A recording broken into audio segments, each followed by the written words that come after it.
میں نے سمجھا میرے اعمال مقبول ہو رہے ہیں، اب مجھے کامل سکون سے ان روحوں کو خوش کر کے بیش از بیش علوم منتقل کرنے چاہیے۔ یہ ابتدائی زمانہ تھا، پہلی 2 لڑکیوں کی قربانی کے بعد تیسری لڑکی آئی، چوتھی آئی، 5ویں آئی، پھر میں ان کی گنتی کرتے کرتے عاجز آ گیا۔ انہیں مالکہ کی طرح قربان کرنا میرے معمول میں شامل ہو گیا۔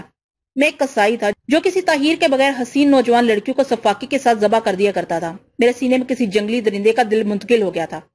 جارا کاکا کی مورتی خون میں نہاتی رہی، میں آگ روشن کر کے ان کے بدن جلاتا رہا اور اب بدترین چراند برداشت کرتا رہا۔ اب مجھے اپنی جگہ سے اٹھنے کی ضرورت بھی نہیں ہوتی تھی، میری خواہش پر اشیاء خود بہت متحرک ہو کر میرے ہاتھوں میں آ جاتی تھی۔ یہ ایک لذت تھی جو مجھے انگنت قربانی کے بعد حاصل ہوئی تھی۔ میری شکل قلبی کی انتہا دیکھی کہ ہر نئی لڑکی کی آمد پر میرے ہاتھ اس کے سینے میں چھرا بھونکنے کے لیے مچلنے لگتے۔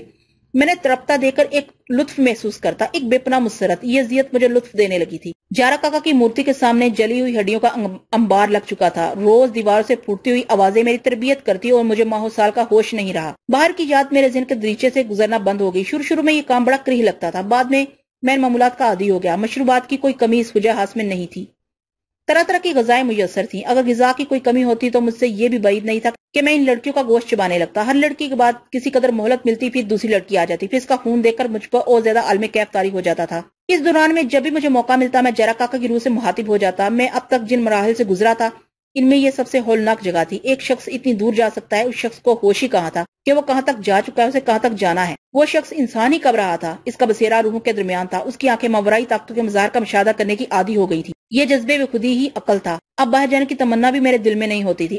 اب ایک لڑکی کو قربان کرنے کے بعد دوسری لڑکی کا انتظار شدت سے رہتا تھا۔ ابتدا میں نے ان کی آمد کے راستے کا سراغ لگانا چاہا، ناکامی کے بعد میں نے یہ کوشش بھی ترک کر دی۔ مجھے اپنا نام یاد رہ گیا تھا، اپنے بارے میں چند خفیف سی باتیں۔ میں کہہ چکا ہوں کہ یہ محویت بڑی عجیب تھی، مجھے اپنے تن بدن کا ہوش نہیں رہا۔ باہر بھی کوئی دنیا ہے، باہر کیا ہو رہا ہے؟ فکر و احساس کی منزل گزر چکی تھی، یہ تہانہ مجھے راس آ گیا تھا۔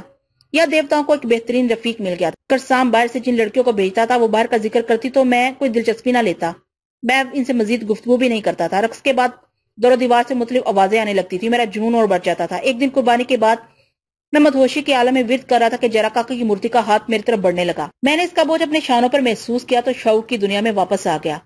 وہ سرد استخوانی ہاتھ میری گردن کی طرف بڑھ رہا تھا۔ مجھے جھجری آ گئی، میں اپنی جگہ سے ہٹ کے دوسری جانب مورتی کی اوٹ میں چھپ گیا۔ اپنی تمام تر صفاقی اور درندگی کے باوجود خوف سے میرے جسم میں لرزش ہونے لگی تھی۔ میں جہاں جہاں بھاگتا گیا ہاتھ میرا تعقب کرتا رہا۔ اس کشمکش میں میرا سارا جسم پسینے سے شرابور ہو گیا۔ میں نے جھٹ پٹ اپنے تمام نوادر گلے میں ڈالی جو ایک عرصے سے ایک طرف رکھے ہوئے تھے اور شپالی ہی کام میں آتی تھی۔ نوادر پہننے کے عمل میں جتنی دیر لگی اتنی دیر میں ہاتھ میرے جسم کے قریب پہنچ چکا تھا۔ اب میرا بچنا محال تھا۔ میں سانس روک کے کھڑا ہو گیا، میرے ٹھہرتے ہی ہاتھ کی جنبش بھی رک گئی، پھر وہ آہستہ آہستہ میری آنکھوں کی طرف بڑھا۔ میرا چوبی حصہ متحرک ہو چکا تھا لیکن اس نے کوئی گھبراہٹ ظاہر نہیں کی۔ وہ اطمینان سے کاندھے پر لٹکا رہا۔ اس سخوانی ہاتھ نے تیزی کے ساتھ میرے ماتھے کے درمیان انگلی پہ وسط کر دی۔ میرے منہ سے ایک بھیانک چیخ نکلی۔ مجھے محسوس ہوا جیسے کسی نے ماتھے پر گرم لوہا رکھ دیا ہو یا کئی سوئیاں ایک ساتھ چبو دی ہوں۔ میں نے دہشت سے آنکھیں بند کر لی تھی لیکن دوسرے ثانیے میری آنکھ کھل گئی۔ سرسراتا ہوا ہاتھ ہوا میں غائب ہو چکا تھا اور میرا ہاتھ بری طرح جل رہا تھا۔ میرے اس حادثے کے متعلق سوچنے سے پہلے ہی حجرہ خاص میں سورج کی روشنی در آئی۔ دروازہ کسی نے جھٹکے سے کھولا۔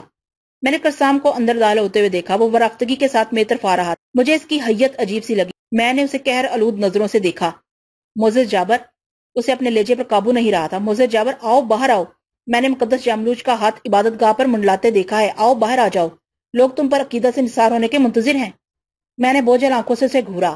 نہیں، میں نے تہمکانہ انداز میں کہا، نہیں، ہم یہیں رہیں گے دیوتاؤں اور روحوں کے ساتھ۔ اب یہاں تمہاری کوئی ضرورت نہیں رہی، دیوتاؤں نے تمہاری قربانی قبول کر لی ہے۔ کیا تم شوتار کو بھول گئے؟ تم مقدس قابلہ کو بھول گئے؟ اٹھو اٹھو سیدی جابر، اٹھو۔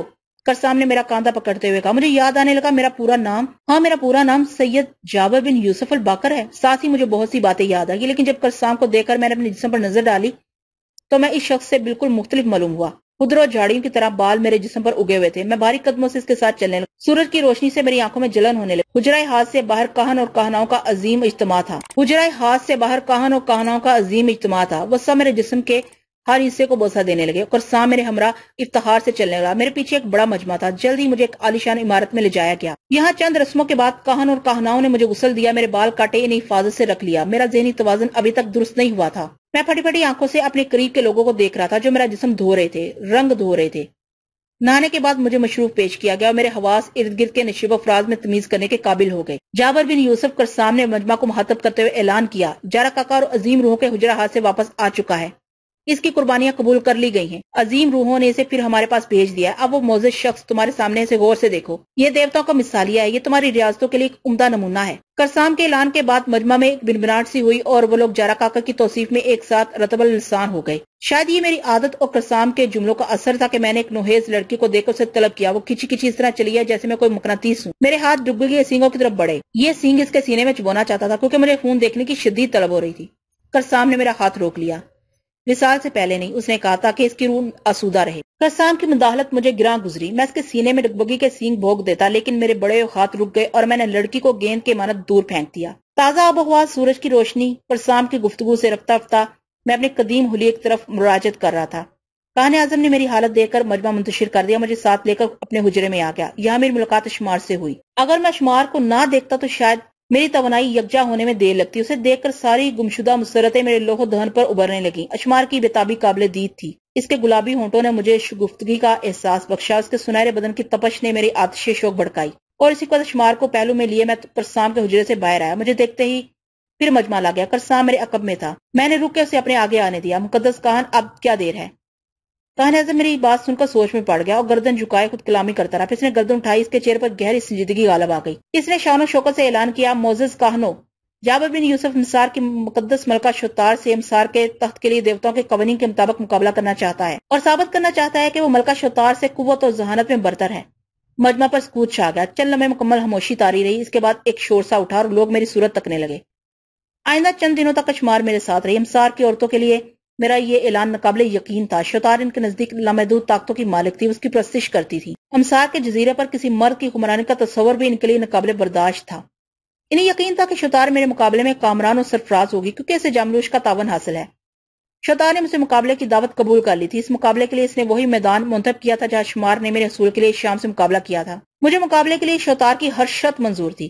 جارا کاکا کے حجرہ ہاتھ سے آنے کے بعد جو اعتماد میرے دل و دماغ میں پیوست ہو گیا تھا، اس نے مجھے ہر اندیشے سے بالا کر دیا تھا۔ کاہن اعظم نے کسی مصلحت کے پیش نظر مقابلے کی جگہ بدل کے عبادت گاہ میں انعقاد کا اعلان کر دیا تھا تاکہ جارا کاکا کی روح شکست و فتح کا فیصلہ کرے۔ امسار کی ناظموں نے اس اعلان پر اپنی رضامندی کا اظہار کر دیا۔ جیسے جیسے مبارزت کے دن قریب آ رہے تھے، میرے حوصلے بلند ہو رہے تھے۔ ایک اندازے کے مطابق میں نے آدھے سال کے شب و روز جارا کاکا کے حجرہ ہاس میں گزارے تھے۔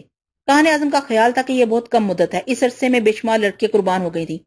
ان کی تعداد دنوں سے زیادہ تھی۔ اب میرے جوش و اضطراب کا وہی عالم تھا جو حجرہ ہاس میں جانے سے پہلے تھا۔ شتار کے قصر میں فاتحانہ اندر داخل ہونے کا اعزاز، قابلہ کی بارگاہ میں سرخرو پہنچنے کی سرخوشی، سرنگا سریتا فلورا سے دوبارہ ملنے کی آرزو میں دن گن رہا تھا۔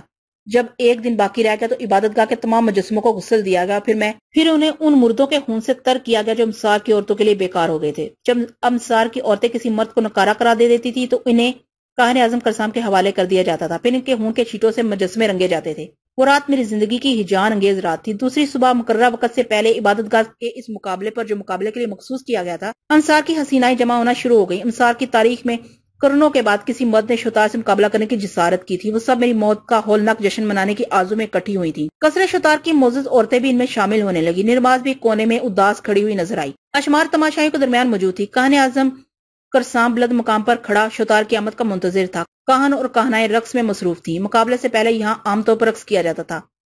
ہجوم کی پراشتیاق نظریں اس راستے پر مرکوز تھیں جدھر سے شتار جلوہ گر ہونے کو تھی۔ انصار کی تاریخ کا انقلاب انگیز لمحہ طلوع ہو چکا تھا۔ وقت جیسے جیسے قریب آتا جا رہا تھا، ناظمات کی بے چینی بڑھتی جاتی تھی۔ میں یہاں ان باتوں کا ذکر نہیں کر رہا ہوں جو مقابلے کے لیے لازم تھی۔ ڈھول، تاشے، باجے، گاجے، رنگ ترنگ کا سما تھا۔ ہر طرف دھواں اڑ رہا تھا اور حسینان امسار کے پرے ادھر ادھر اپنے حسن کی تابانیاں بکھیر رہے تھے۔ امسار کی ان حسین و جمیل عورتوں کے سوا اور کیا خصوصیت تھی یہاں؟ یہ امسار کا سرمایہ تھی۔ میں ان پر مکمل اختیار کے لیے مقابلہ کرنے والا تھا۔ یہ سرمایہ میرا ہو جائے گا۔ یہ سارے بدن میرے ہیں، یہ آنکھیں، یہ ہونٹ، یہ چہرے، یہ سب کچھ میرا ہے۔ میری بےتابیاں سوا ہوئی جا رہی تھیں اور شتار کا کہیں پتہ نہیں تھا۔ اس ہجوم میں نرماز، شمار اور وہ عورتیں میری طرفدار تھی جو اقابلہ کی طرف سے بھیجی گئی تھی اور میری نظروں سے پوشیدہ تھیں۔ کرسام اور دوسرے کانوں کے رویے سے بھی میری طرفداری ظاہر ہوتی تھی، لیکن وہ سب بظاہر شتار کے ہم نواؤں کے ساتھ تھے۔ کسی وقت بھی شتار کا تخت بادلوں کی اور سے نمایاں ہوتا۔ اچانک میں نے امسار کی نازمہ اعلیٰ کسرین کو دیکھا جو تیزی سے بھاگتی ہوئی ہماری طرف آ رہی تھی۔ ہجوم پر سکوت طاری ہو گیا۔ سب کی نظریں کسرین کے وحشت زدہ چہرے پر ٹکی ہوئی تھیں۔ وہ قریب آ کر مجمع چیرتی پھاڑتی کرسام کی جانب لپکی۔ اس نے کرسام کے سامنے احترام سے سر خم کیا، پھر اس سے سرگوشیاں کرنے لگی۔ کرسام نہایت وقار سے اس کی گفتگو سن رہا تھا۔ میں نے اس کے ماتھے پر شکنیں ابھرتے دیکھی۔ ہجوم میں دبی دبی سرگوشیاں ہو رہی تھی۔ کرسام نے دونوں ہاتھ بلند کر کے مجمع کو خاموش رہنے کا اشارہ کیا۔ کسرین سر جھکا کے ایک طرف ہٹ گئی۔ کرسام نے اونچی آواز میں مجمع کو مخاطب کیا۔ جزیرہ امسار کے باشندوں، جیسا کہ تمہیں معلوم ہے کہ تم امسار کی تاریخ کا سب سے عجیب مقابلہ دیکھنے کے لیے یہاں موجود ہو۔ دیوتاؤں کے ابدی قوانین کی روح سے اگر کوئی فریق چاہے تو مقابلے کے وقت سے پہلے دوسرے فریق کی برتری کا اعتراف کر کے مقابلے سے دستبردار ہو سکتا ہے، لیکن اس بار ایسا نہیں ہوا۔ نازمہ کسرین نے مجھے مطلع کیا ہے کہ مقدس ملکہ شوتار اپنے محل میں موجود نہیں ہے اور شگون کا مبارک وقت نکلا جا رہا ہے۔ کسرین نے جزیرے کا چپا چپا چھان مارا ہے۔ شوتار کی خاص کنیز اربان کی اطلاع ہے کہ آج صبح سے ہی محل میں نہیں دیکھی گئی۔ کرسام یہ حیران کن انکشاف کر کے ایک لمحے کے لیے خاموش ہو گیا۔ انصار کی ناظرینوں کے چہرے فک ہو گئے۔ وہ گمسم دزیدہ نگاہوں سے کان اعظم کو اس طرح دیکھ رہی تھی جیسے انہیں اپنی سماعت پر یقین نہ آ رہا ہو۔ ناظمات کی قطار میں موت کا سناٹا طاری تھا۔ کسرین نے اب تک اپنا سر نہیں اٹھایا تھا، صرف نرماز شمار اور دوسرے چند چہرے سرشار اور شادمان نظر آ رہے تھے۔ دیوتا ہماری رہبری کرے، کرسام نے اپنا بیان جاری رکھا۔ جابر بن یوسف اب واحد فریق رہ گیا ہے، لیکن انصار کے قوانین کی روح سے 3 سورج اور 3 چاند کے طلوع و غروب کے بعد اگر شوتار واپس نہ آئی اور کسی اور نے جابر بن یوسف سے مبارزت کا دعویٰ نہیں کیا تو انصار کی سلطنت جابر بن یوسف کے سپرد کر دی جائے گی۔ کرسام یہ اعلان کرنے کے بعد بلندی سے نیچے اتر آیا۔ انصار کی نازک اندام اور شوہشنگ ناظرینوں کے پیروں کی حرکت کسی نے کھینچ لی تھی۔ وہ سر جھکائے اپنے مردوں اور ساتھیوں کے ہمراہ واپس جا رہی تھی۔ ناظمات کی حالت سب سے ابتر تھی۔ کسرین سب سے زیادہ اداس نظر آتی تھی۔ عبادت گاہ کا میدان تھوڑی دیر میں خالی ہو گیا اور کاہنوں کے ساتھ تیز تیز قدم اٹھاتا ہوا کرسام میرے قریب آیا۔ مقدس شوتار فرار ہو گئی، وہ کشمکش کے انداز میں بولا۔ اس نے اچھا کیا، میں نے کہا، وہ واپس نہیں آئے گی، وہ امسار میں کہیں موجود نہیں ہے۔ کان اعظم تذبذب سے بولا، تم نہیں جانتے وہ کہاں گئی؟ میں نے پرخیال لہجے میں کہا، کہاں؟ وہ کہاں جا سکتی ہے؟ وہ انگروما چلی گئی ہے، میں نے اعتماد سے کہا۔ وہ ان باغیوں سے مل جائے گی جو مقدس قابلہ کا شرازہ منتشر کرنے کی فکر میں عرصے سے عبادت کر رہے ہیں۔ وہ اس کا شائن شان استقبال کریں گے، اس کے لیے وہی بہتر جگہ تھی۔ انگروما؟ ہاں، باغیوں اور سرکشوں کا جزیرہ، کرسام نے نفرت سے کہا۔ وہ کبھی دیوتاؤں کو اپنے حق میں ہموار نہیں کر سکیں گے۔ اب میرے لیے کیا حکم ہے مقدس کرسام؟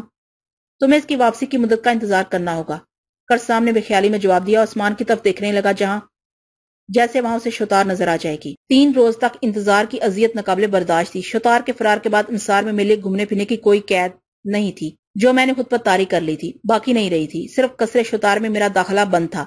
مجھے یقین تھا کہ شوتار واپس نہیں آئے گی۔ طلسمی عکسنما برباد ہو چکا تھا۔ اس کی فضیلت کی سند وہ نادر ہیرا میری گردن میں لٹکا ہوا تھا۔ میں نے جرا کاکا کے حجرہ خاص میں سخت مشقت کا زمانہ بھی گزار لیا تھا۔ غالباً جاملوش کے ہاتھ نے میرے ماتھے پر اپنی قبولیت کے مہر بھی لگا دی تھی۔ اشمار کے ساتھ اب نرماز بھی میرے ساتھ عبادت گاہ میں موجود تھی۔ میں نے یہ 3 دن ان کے معطر انفاظ کے ساتھ بسر کیے۔ اس عرصے میں عبادت گاہ سے باہر بھی کیا۔ میں نے حسینان امسار کے چہرے پسماندہ دیکھے۔ ناظمات کی محفل اداس تھی اور امسار میں ہر جگہ ایک بے رونقی، بے کیفی چھائی ہوئی تھی۔ مجھے دیکھ کر انہوں نے خندہ پیشانے سے میرا استقبال کیا، لیکن وہ شوتار کے مقابلے میں مجھے پسند نہیں کرتی تھی۔ امسار میں کسی مرد کے اقتدار کا مطلب یہ تھا کہ عورتوں کی برتری ختم ہو جائے۔ شمار اور نرماز ساتھ نہ ہوتی تو یہ 3 دن بہت ابتلا میں گزارتا۔ 3 روز بعد پھر ایک بار عبادت گاہ کی وادی میں امسار کی ساری آبادی جمع ہو گئی۔ شوتار واپس نہیں آئی تھی۔ کاہن اعظم کرسام نے میرے مقابلے کے لیے کسی اور شخص کو دعوت دی۔ کسی میں جرأت نہیں ہوئی۔ کچھ دیر بعد کاہنوں نے عبادت کی رسمیں شروع کر دی۔ سیاپا عورتوں اور مردوں نے رقص برپا کر دیا۔ شور، ہیجان اور ناپسندیدگی کے عالم میں میری تخت نشینی، میری سربراہی، میرے اقتدار، میری حکمرانی کا اعلان کر دیا گیا۔ مجھے اونچی جگہ بٹھایا گیا اور امسار کی ناظمات نے مجھ پر پھول نچھاور کیے۔ کاہن اعظم کرسام نے مجھ سے اطاعت اور وفاداری کا عہد لیا۔ میرا جسم پھولوں سے چھپ گیا اور میرا سینہ فخر سے وسیع ہو گیا۔ جب یہ سارے ہنگامے ختم ہو گئے تو میری بلندی کا وقت آیا۔ میں توری اور باغبان میں ان منزلوں سے گزر چکا تھا۔ میں اس ناراض اور افسردہ مجمع کے سامنے کھڑا ہوا اور میں نے پہلی بار اپنے اعتبار سے اپنے مختلف اور منفرد ہونے کا مظاہرہ کیا۔ مجھے ان کے سامنے خطاب کا موقع ہی نہیں ملا تھا۔ جب یہ موقع آیا تو میرے نطق نے ہمیشہ کی طرح میرا پورا ساتھ دیا اور میں نے اپنے لفظوں کا سحر پھونکا۔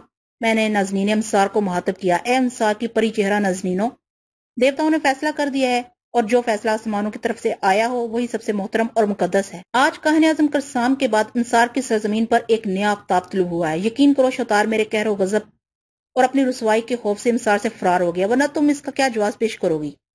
تم نے شوتار کو برتا ہے، اب میرا وقت آیا ہے اور میں تمہیں یقین دلاتا ہوں کہ انصار کی حدود میں دیوتاؤں کے قوانین کا احترام کیا جائے گا اور یہاں کے مروج نظام میں ایسی کوئی تبدیلی لانے کی کوشش نہیں کی جائے گی جو تمہاری خوشیاں تاراج کرے۔ ہجوم کے مرجھائے ہوئے چہروں پر زندگی اود کر آئی۔ ناظمات نے اپنے سر جھکا لیے اور کسرین کے تراشیدہ لبوں پر ملکوتی تبسم کھیلنے لگا۔ اشمار اور نرماز نے مجھے تخت پر بٹھایا اور وہ طویل و ریز تخت ناظرین امسار نے اپنے شانوں پر اٹھا لیا۔ میرا قافلہ عروج چلا، شان و شوکت کا یہ جلوس چلا۔ انصار کی گلیاں خوشبو سے بھر گئیں اور ساری فضا میں موسیقی گل گئی، خوشبو پھیل گئی، رنگوں کا بازار سجا، گلیاں مشروب نشاط سے تر ہو گئی۔ نعرے لگاتا اور مستیاں کرتا ہوا جلوس قصر شتار کے قریب رک گیا اور میرا تخت ناظمات نے اپنے شانوں پر اٹھا لیا۔ کاہن اعظم کرسام اور دوسرے کاہن شتار کی تمام کنیزوں کے ساتھ دروازے پر پہلے سے موجود تھے۔ مجھے عزت و شان کے ساتھ مسند سے اتارا گیا اور کاہن میرے ہر قدم پر رسمیں انجام دیتے رہے۔ قصر شتار کے در و بام، یہ نہریں، یہ باغات، یہ عمارتیں، یہ عورتیں، میں ان سب کا متعلق العنان مالک تھا اور اربان بھی تمطراق سے ہم رکاب تھی۔ قصر شتار میں منتخب حسیناؤں کا اجتماع تھا اور ان سب کے تیور والہانہ تھے۔ میری نظر اس دید کا یارہ نہیں رکھتی تھی۔ مجھے شتار کے ایوان خاص میں پہنچا دیا گیا، یہاں مجھے معطر فیروزی پانی سے غسل دیا گیا۔ میں نے اس نظارے کی تاب نہ لا کر ان سب کو حکم دیا کہ مجھے تنہا چھوڑ دیں۔ جب وہ چلی گئی تو میں نرم و نازک پھولوں کے بستر پر دراز ہو گیا جو سنگ مرمر کی ایک بڑی چوکی پر آراستہ کیا گیا تھا۔ ایوان خاص کی منقش چھت، زری دیواریں اور نفیس برتنوں کے متعلق میں پہلے ہی بیان کر چکا ہوں۔ قصر شتار قابلہ کے قصر کا کوئی حصہ معلوم ہوتا تھا۔ یہاں میں نے دبدبے کے ساتھ شتار کو حکومت کرتے دیکھا تھا۔ اس کی خوشبو اس ماحول میں رچی بسی تھی۔ یہی وہ تحت تھا جہاں اس نے سب سے پہلے مجھے ملاقات کا شرف بخشا تھا۔ اس کے پہلو میں مجھے کتنے ہی حیات آفریں وصل کے لمحے نصیب ہوئے تھے۔ اس تنہائی میں مجھے اس پر ترس آنے لگا، لیکن جلد ہی یہ کیفیت ختم ہو گئی اور میری نظروں میں اپنا رتبہ بڑھنے لگا اور میں نے اپنی شجاعت پر غور کر بہت داد دی۔ میری بلند اقبالی میری ذہانت کی مرہون منت تھی۔ جب کائنات میں سمرال سرنگا سریتا اور قابلہ کو معلوم ہوگا کہ میں نے سر پر قبضہ کر لیا ہے تو کیا ہوگا؟ میں ہوشائن تصور ہی کر سکتا تھا اور میں بستر پر دراز دیر تک انہی تصورات میں ڈوبا رہا اور پھر میں نے اٹھ کے شتار کے خاص کمروں اور خلوت گاہوں کا جائزہ لیا۔ اس کمرے سے ملحق عبادت گاہ میں بھی داخل ہو گیا۔ دیواریں میری آمد سے شک ہو گئی، ہر دروازہ میری آہٹ سے کھلتا گیا۔ طلسمی عکس کے ایوان میں مجھے اور بہت سی چیزیں دیکھنے کو ملی۔ میرا حلق خشک ہو جاتا تھا جو میں نے بار بار مشروب خاص سے ترک کیا۔ میں کئی جگہ خوبصورت بستروں پر دراز ہوا، کئی جگہ سونگ کے میں نے ماحول کی لطافت اپنے اندر جذب کی اور ایوانوں کے وسیع سلسلے بنظر غیر دیکھتا ہوا خلوت گاہ میں آ گیا۔ مجھے موسیقی کی خواہش ہوئی اور میں نے شتار کی طرح یوں ہی ہاتھ اٹھا دیا۔ ہلکی موسیقی کی لہریں فقتاً ابھرنے لگی۔ میں نے کئی مرتبہ ہاتھ اٹھایا، روشنیاں جلملانے لگیں اور رنگین بادلوں نے مجھے گھیر لیا۔ میں ایسا ہی ایک ماحول چاہتا تھا۔ پھر میں نے اربان کی خواہش ظاہر کی۔ چشم و زن میں اربان دوسری کنیزوں کے ساتھ حاضر ہو گئی۔ ان سب کو بھیج کر میں نے اربان کو روکے رکھا۔ اربان کی تمکنت وہی تھی مگر اس کا سر جھکا ہوا تھا۔ میں نے اسے اپنے پاس بلایا۔ وہ کوئی کمان تھی جو لچک جاتی تھی، وہ ایک پنکھڑی تھی جسے سونگھنے کی بجائے کھانے کو دل چاہتا تھا۔ اربان، میں نے آہستگی سے کہا۔ ہاں، اس نے بھی کہا۔ میں تمہارے ساتھ کیا سلوک کروں؟ وہ اور لچک گئی۔ تم کتنی نازک ہو۔ اور میں نے اپنے دونوں ہاتھوں میں اس کا چہرہ اٹھا لیا۔ اس کی آنکھیں بند ہو گئی اور اس کے ہونٹ لرزنے لگے۔ تم اب بھی کنیز خاص ہو، میں نے وارفتگی سے کہا، اور میں امسار کے اقتدار کا آغاز تمہیں سے کرتا ہوں۔ مجھے شتار کے مرغوب مشروب پلاؤ۔ یہ سحر ایسا چڑھا کہ پہر بیت گیا اور میں نے بدمست اربان کو اٹھانے کی بجائے وہیں چھوڑ دیا۔ ایوان خاص میں آ کے میں نے اپنی کنیزوں کے سامنے اعلان کیا کہ قصر شتار کی سیاحت کا اہتمام کیا جائے۔ لمحے میں یہ خبر اس شہر حسن میں پہنچ گئی اور میری آمد کا گجر بجا۔ قصر کی عہدے دار ناظرین ایوان خاص کے نزدیک جمع ہو گئی اور جب میری سواری وہاں سے چلی تو یوں لگا جیسے رنگ و حسن کا کارواں چلا، اور ایک دن میں اتنی وسیع عمارت بالتفصیل دیکھنا ممکن نہیں تھا۔ میں اس کے بہت سے حصے پہلے ہی دیکھ چکا تھا۔ قصر کی منتظمہ نے مجھے وہ تمام کمرے دکھائے جو میں شتار کے حد میں نہیں دیکھ سکا تھا۔ سزاؤں کے کمرے، مختلف دیوتاؤں کے نام پر ان کی عبادت کے لیے مخصوص ایوان، شراب کے کمرے، مگر یہ سب کچھ تو جیسا کہ میں پہلے کہہ چکا ہوں ایک طلسمی نظام کے زیر اثر تھا۔ میں نے ان ماہجمالوں کو دیکھا جو اب تک میری نظر سے اوجھل رہی تھی۔ میں نے ان سزا یافتہ دوشیزاؤں سے ملاقات کی جن پر شتار کا قہر نازل ہوا تھا۔ میں نے ان سب کو آزاد کر دیا۔ میں نے وہ ستم رسیدہ مرد دیکھے جو غلاموں کی طرح رہتے تھے۔ میری آمد پر فواروں کے درمیان خوشبا رقص ہونے لگا۔ قصر شتار ایک پرستان تھا اور ایک ایسی جلوہ گاہ، ایک ایسا شبستان جسے پرکھنے کے لیے کسی فنکار کی آنکھ چاہیے۔ شمار و نرماز میرے پہلو تھی۔ میں نے ارادہ کیا کہ ان لڑکیوں پر نشانات لگاتا جاؤں جن کا حسن جگتا ہے، مگر میں ان میں کوئی امتیاز تلاش کرنے میں ناکام رہا۔ کسی کی آنکھ سحرانہ تھی تو کسی کی آواز شاعرانہ، کسی کا چہرہ چمکتا تھا تو کسی کا بدن سانچے میں ترشا ہوا تھا۔ میں سیاحت سے لوٹ آئے، اتنی نگاہوں کی دعوت کو متحمل کون ہو سکتا تھا؟ اپنے ایوان میں آنے کے بعد میں نے اربان کو حکم دیا کہ ناظم اعلیٰ کسرین کو طلب کیا جائے۔ مجھے لمحوں انتظار کرنا پڑا۔ کسرین جیسے ہواؤں کے دوش پر آئی اور آتے ہی میرے سامنے سجدہ ریز ہو گئی۔ ایک دن میں کیا سے کیا ہو چکا تھا۔ اس بت تناز کا چہرہ میری نگاہ التفات کے لیے مچلا جاتا تھا۔ کسرین کی تمکنت، عزت و شان، گرج دھمک سے میرا واسطہ پڑ چکا تھا۔ شاید یہی اثر تھا کہ سب سے پہلے میں نے اسے طلب کیا۔ اس کی ذہین آنکھیں اس کی عظمت پر دلالت کرتی تھیں۔ وہ اسی سبب سب سے ممتاز تھی، لیکن اس کو تو میرے سامنے کسی غلام کی طرح کھڑی تھی۔ اب اس کے جمال کا احوال کیا بیان کیا جائے؟ میں نے خلوت کا اعلان کیا، صرف کسرین میرے مطالبے کے لیے رہ گئی اور میں چپ چاپ اسے دیکھتا رہا۔ اس تماشے سے مجھے بڑا لطف آ رہا تھا۔ وہ حکم کی منتظر تھی۔ ناظم اعلیٰ کسرین، میں نے شاہانہ انداز میں اسے مخاطب کیا، میں تم سے متاثر ہوں۔ مقدس جابر، کسرین نے احترام سے کہا، یہ میرے لیے اعزاز ہے۔ مجھے اس کے جواب سے خوشی ہوئی۔ تم مجھے امور سلطنت میں بہترین مشورے دے سکتی ہو، میں نے کہا۔ میں مقدس جابر کی اطاعت عبادت سمجھتی ہوں۔ افراد بدل گئے ہیں لیکن اقتدار وہی ہے۔ میں تمہاری گزشتہ خدمات کے عوض ناظم اعلیٰ کا عہدہ تمہارے پاس ہی برقرار رکھنا چاہتا ہوں۔ مقدس جابر کا فیصلہ دیوتاؤں کے حکم کا درجہ رکھتا ہے۔ اس نے ادب سے کہا، مجھے امسار میں تمہاری بہترین خدمت کی ضرورت محسوس ہوگی۔ میں امسار کے اقتدار کی خدمت ہی کے لیے تجویز کی گئی ہوں۔ میں تمہارے حکم کی منتظر ہوں۔ اس کے دلکش لہجے نے مجھے منفصل کر دیا۔ وہ میرے ہر معاملے میں عاجزی اور اطاعت کا عہد کرتی جا رہی تھی۔ میں تمہیں سرفراز کرنا چاہتا ہوں، میں نے کہا۔ مقدس جابر کے نطق کو مجھ سے ہم کلامی کی زحمت ہو رہی ہے۔ اس کے انداز تکلم نے مجھے سرشار کیا۔ میں تمہیں اپنے قرب کی سعادت بخشنا چاہتا ہوں۔ میں اس کا تصور نہیں کر سکتی۔ آؤ میرے ساتھ اس نشست پر بیٹھ جاؤ۔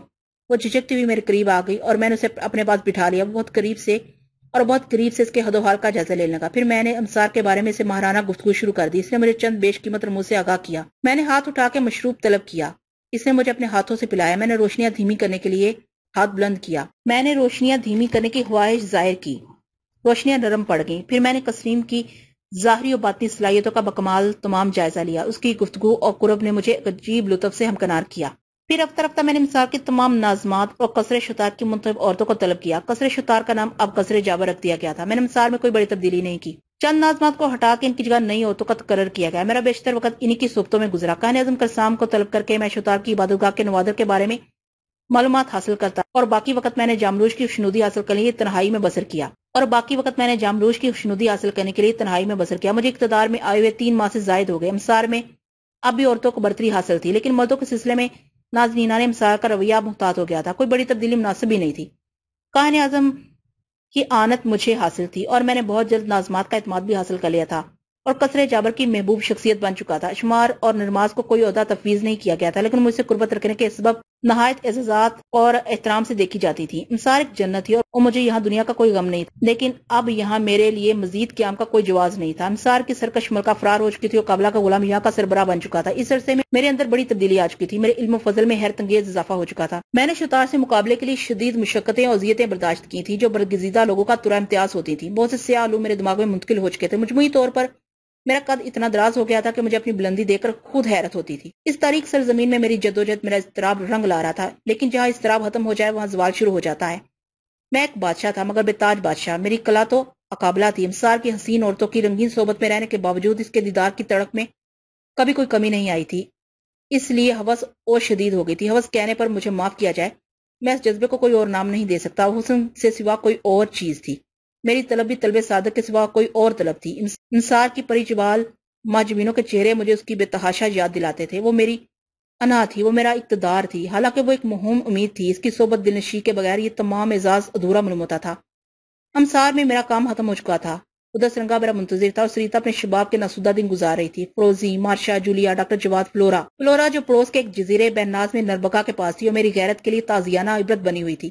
مجھے نربکا کا چہرہ نوچنا تھا اور ابھی مجھے سارے اعظم جاملوش کی آنت بھی حاصل کرنی تھی۔ آہستہ آہستہ میرے حواس پر یہ سب لوگ غالب آ گئے اور میں نے کاہن اعظم کو اپنی تجویز سے آگاہ کیا۔